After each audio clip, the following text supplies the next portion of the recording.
So today I have Holly Press, owner of Beautiful Births, and she's going to be telling us a little bit about what she does. So thank you so much for being here with me. Awesome. Thanks for having me. Yeah, so tell us a little bit about the services you provide. Okay. Well, basically I provide education and support to couples during pregnancy, in labor and birth, and the postpartum season. So I do that in a variety of ways. We have group classes right here in Lomita, which is awesome, where couples can come together, bond with their partner, meet other couples.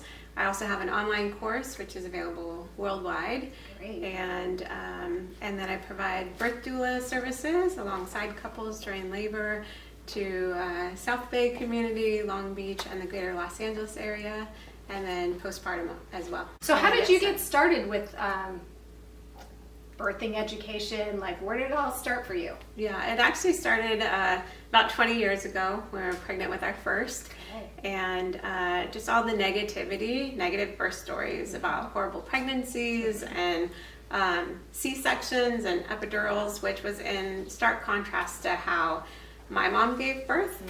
She actually birthed both of us naturally, and my sister was a frank breech, which is pretty unheard of. Yeah. What is that? But first with the feet up against the ears. Oh my goodness. Okay. Yeah. Wow. So I just couldn't believe the amount of fear surrounding this season of life that was supposed to be so beautiful and amazing. Yeah.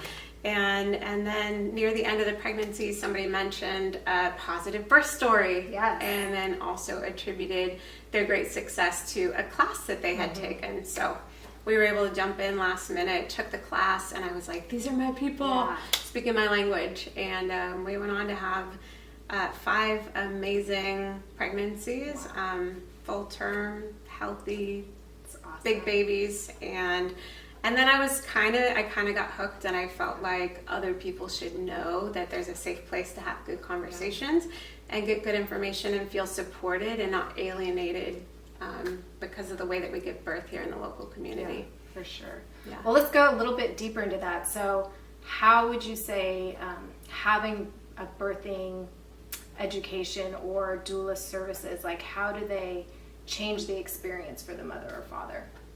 Each couple is unique in their desires, of course, but I think like anything, when you have education and support, you've got somebody in your back pocket, it makes a world of difference, right? So we used to have our mommies, sisters, aunties, community of women that gave us the confidence that we needed to understand what was normal and what was not, the best foods to eat, the best ways to sleep or exercise or anything else. So as a doula, I'm not a medical professional. I'm actually, I'm a support person. So whatever it is that you desire, I'm there to support you.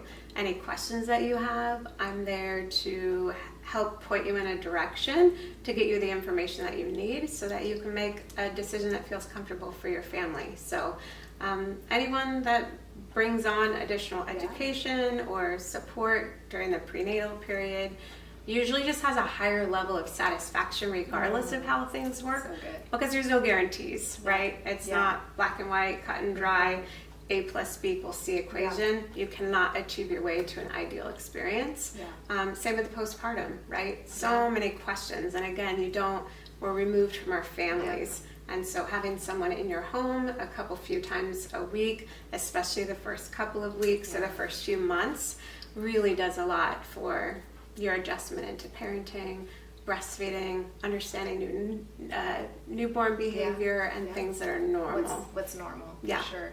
Yeah, and I actually had the blessing of having a doula at both of my births. Awesome. And I know she took us through some classes and just, we had to draw pictures of what we thought the birth would look like before and after our classes, and just even through that process, the fears kind of dropped away, and we felt more secure. I know for, you're in a hospital, I was in a hospital setting, so, you don't know who your nurse is going to be, and some are great and some, it's different, but, just having her as that consistent person in the room who you feel confident in, she can navigate all the things that are going on with whatever situation that comes up. So that was it was such it brought a tremendous sense of relief to Chad and I. So That was awesome. And you hit on a big point, which is fear. Helping to reduce fear is a big part of my passion with Beautiful Birth. Is minimizing fear, bringing normality back to the process, and helping people feel good about the choices that they're making. Yeah, because I agree with what you're saying. We're removed from it. We don't see, everything's so clinical now. We're not seeing people give birth. Like it feels very isolated, right? Yeah. So just having that, taking that fear away, because you now know what to expect, or whatever. Yeah. So, I'm a sucker for a birthing story. Do you have one that maybe highlights, that you can share, that highlights just how your services benefit someone? Definitely. So there's a lot to pull from over 10 years. How many births did you do last year? Yeah, last year was about 25. Wow. That's the most I've ever done. But amazing. On call every week out of the year. But I loved it. Loved every minute, and it was so amazing to get to walk alongside so many couples. So lots of birth stories to pull from. One stands out because I think as a doula too, not looking so much at the medical and clinical. I'm not relying on any instrumentation or technology. I work really hard to study the mom, right? I understand the stages of labor and what you go through. And so I'm watching very closely, and it was actually my first third-time mom. And things are a little different with a third-timer. I know now that I didn't know then. So I come before I think she's ready, because I'm watching time elapse and just some of the things she was saying on the phone, and it ended up being perfect timing, because shortly after things got serious, I was like, okay, now I know we see the finish line, because that's the hardest thing about birth, right? No, you can't actually see the finish line, but you can see marking points that you're getting closer. Okay. And so I was like, okay, for a first timer, you can get through that, and you can get through a couple more before you know you have to go to the hospital, because it usually takes more time. And so I learned a couple things on this birth. Third timers go through really fast. I was supporting her, watching her, and she just making a couple of tweaks too to her relaxation, which she said afterward she didn't realize the way she was tensing her face and lifting her shoulders, or the position her body was in, because now she had an outside perspective. And I said, well, does it feel better if you do this or do that? And she's like, oh, so much better. And things just went really fast from there. So anyway, she moved through that next phase, and I was like, okay, now we need to go. Yeah. And so I said, as soon as this one's over, I'd like you to walk as fast as you can. And I didn't know what to expect. Okay. And I thought she was going to be like me in labor and walk very slowly and not be able to accomplish much. But they had a massive flight of stairs, like at least 25 stairs. And we pulled her pants on, and I expected her to make like 3 stairs, and then, I didn't know. So she flew down the stairs all the way outside into the back seat of the car on all 4s in between one contraction. So that was one thing I learned. I was like, wow, pregnant women are so capable in between contractions, right? Wow. Okay. And then she actually ended up only having about 5 pushing contractions. Wow. So we had a 30-minute drive, about 12 minutes into the drive. And I always give the standard speech, like, if the birth seems imminent, pull over, call 911. Well, he starts pulling over, and I'm thinking, oh man, is it really the baby? And he happened to pull into where a hair and nail salon was, which was just icing on the cake. Because as soon as we pulled in, we both got out of the car, went around the back, and she's like, the baby's coming. Baby's head came out. Paramedics got there about 3 or 4 minutes later. But it was super cool because the dad was so far removed in the hospital setting with the 2 previous ones. He said it was so cool to see his daughter's head out. He saw her first breath. He was the one who caught her and brought baby to the chest. And they were so happy. And even though it wouldn't be something that you would expect. But just, I think it was neat that they had me to have eyes on them, to be making their way, and then, I don't know, it was just, that's kind of a standout for me. Yeah, that was my first unassisted birth too, which we don't advocate. Yeah. No, that's amazing. Just, I mean, I'm sure the relief they were to have you there in that moment was awesome. So. For sure. So what words of wisdom would you give a couple expecting their first child? I have too many words of Okay. wisdom for couples expecting their first So, well, you can child. give as many as you want, but Yeah, no. I definitely think that people should get educated, get well informed. There's a lot of different options out there. Find something that suits you, but also understand what those options entail. So they do have things like a weekend class, whether it's, there's a lot of considerations in the hospital versus private.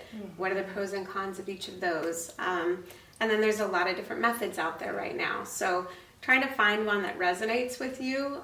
Again, there's no black or white, cut and dry. I, of course, love my method. I do believe that it is the most comprehensive.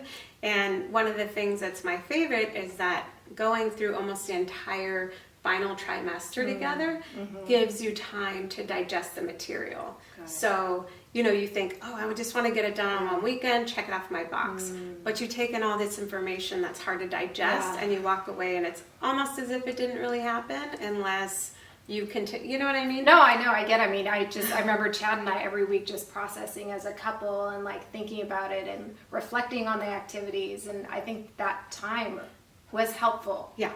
In really changing our mindset. Yeah. So absolutely. I get that. Being educated, really investing into the time, which is hard financially and time constraints and different things. The other thing would just be your choice in your care provider. It definitely does make a difference. People like to say the birth experience doesn't matter. But I do believe that the feelings surrounding your birth experience do matter. So regardless of how it all goes down, those feelings don't go away very easily, and we want to minimize trauma and regret as much as possible. So choosing a supportive care provider and a supportive birth location, whatever that is for you. So it's still statistically 99% of people give birth in hospitals with typical OBs. But even within that realm, you do have options, and OBs are night and day in the kind of care that they provide. So finding one that lines up with your ideas about things is extremely valuable, because especially towards the end of pregnancy, the pressure comes on if it doesn't line up, and you don't need any more stress. No more It's stress. enough for you to for carry sure. a baby all the way to your due date, let alone everything else. Another thing would be to just have support in your partner. Hire additional support if that's your cup of tea. Like you know yourself best, and so some people are great do-it-yourselfers, or their partner is everything, and that's awesome. And other people, that loving, nurturing touch, or thinking like, gosh, at the maximum point where I'm going to look at your partner and be like, you have no idea what you're talking about. But another woman is telling me like, yes, you're great. This is right on target. We're almost there. Sometimes can just help your mindset enough to finish off the journey.